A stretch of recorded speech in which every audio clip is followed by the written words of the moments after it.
Bagi orang yang misalnya dia punya hutang 10 hari lagi puasa, 10 hari kodok, kebetulan 10 hari itu di akhir Ramadan gitu kan, di akhir Sya'ban, maaf ya, 10 hari lagi mau ke Ramadan gitu maksudnya. Maka ketika terpotong puasanya itu dalam hal kodok, misalnya pas 5 hari, ya, 5 hari berikutnya haid, nah maka nanti di Syawal dia harus mengkodok yang 5 hari tersebut plus bayar fidyah. Wajib tuh. Wasaniha, dan yang kedua ya. Ma yalzamu fihil qada dunal fidyah. Perkara yang mengharuskan qada tanpa fidyah. Ya, ngodoan tapi tidak fidyah. Kalau tadi qada dan fidyah ada dua. Berbuka karena takut pada yang lain, yang kedua berbuka karena mengakhirkan qada. Ya, sampai tidak memungkinkan untuk melaksanakan karena bertemu dengan Ramadan berikutnya.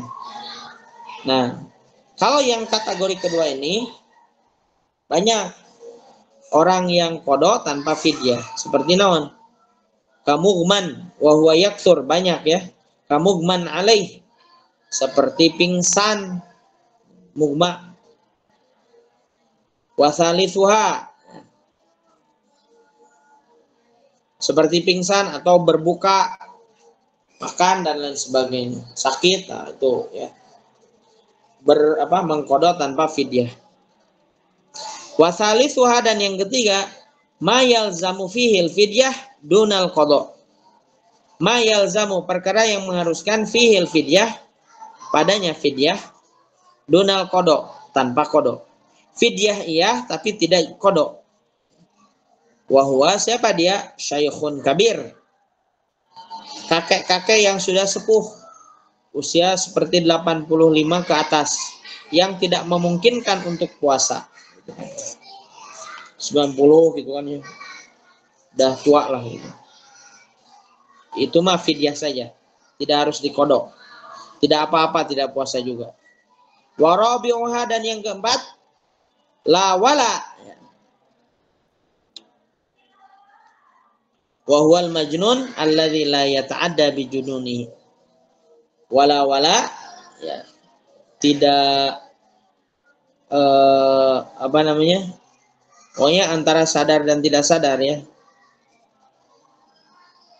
Wa huwal majnun adalah gila, alladzi lam yata'adda bi jununihi, yang gilanya itu tidak disengaja.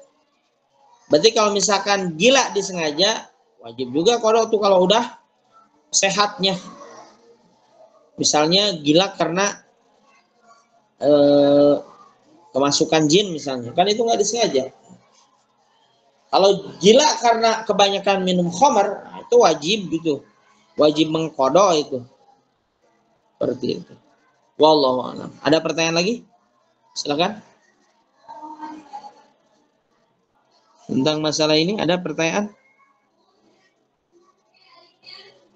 Tidak ada? Baik. Punten Pak Ustadz. Ya. Kalau fidyah itu bisa sekaligus atau satu hari Pak Ustadz? Bagusnya sehari-sehari ya. Oh begitu. Ah iya, nuhun. Pak Ustadz. Ya, Bu. Punten, fidyah itu harus pas di bulan puasanya, di bulan Ramadannya, atau misalkan pas bulan Syawal harus bulan dibayar. Ramadan, Bu.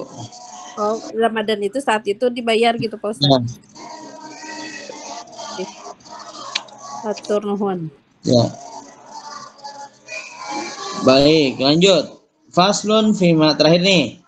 Faslun fima la yufattiru mimma yasilu ilal jaub.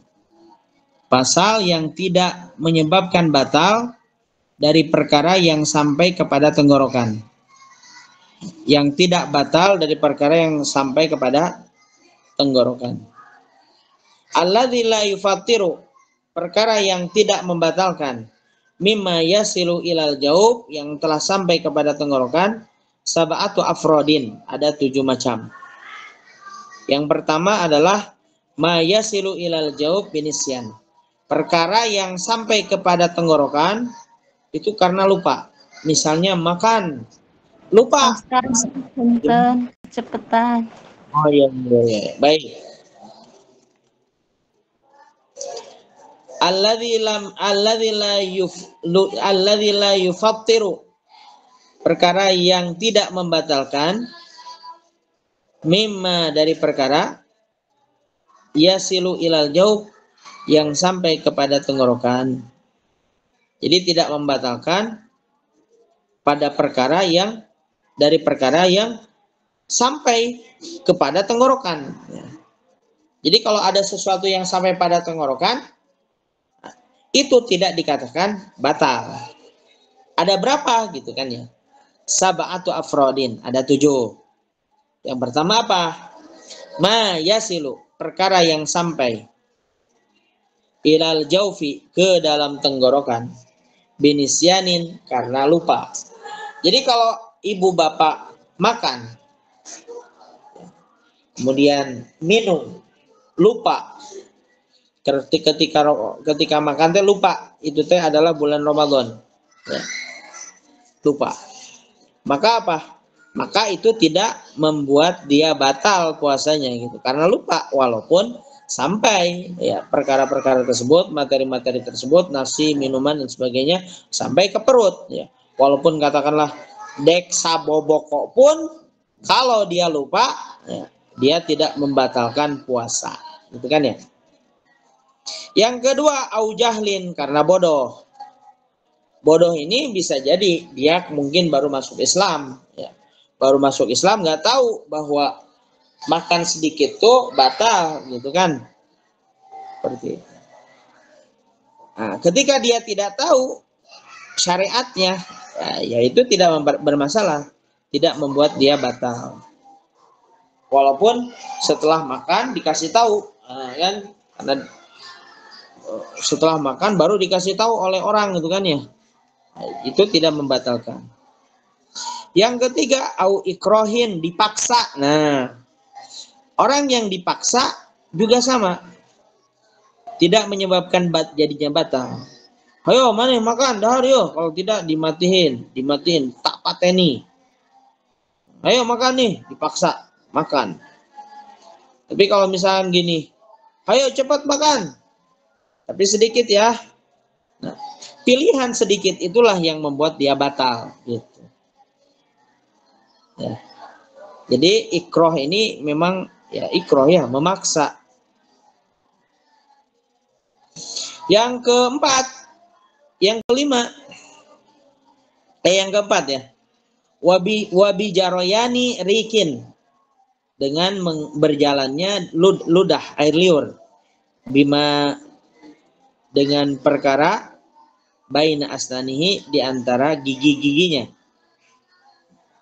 Ada air liur yang berjalan di antara gigi-giginya, waqad ajaza, dan tidak sanggup an majjihi, untuk meludahkannya.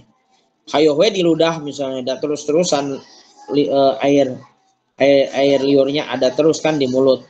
Masa diludahkan terus? Nggak akan hilang-hilang. Nah, itu juga sama. Walaupun dia banyak ludahnya, kemudian masuk ke tenggorokan, itu juga tidak menyebabkan batalnya puasa. Li'udhrihi, karena ya uzur lah, gak bisa. Kemudian yang berikutnya adalah wama wasala ilal jauf, perkara yang sampai kepada tenggorokan. Wama wasala, perkara yang telah sampai ilal jaufi, ke dalam tenggorokan. Wakana gubaro torikin. Nah, terbukti yang masuk itu adalah debu jalanan. Ada debu-debu knalpot motor, kemudian keisap, ya kan? Itu tidak membatalkan puasa. Terus gimana tuh kalau rokok? Rokok mah tuh beda deh. Rokok mah eta mah dimasukkan, diisepnya.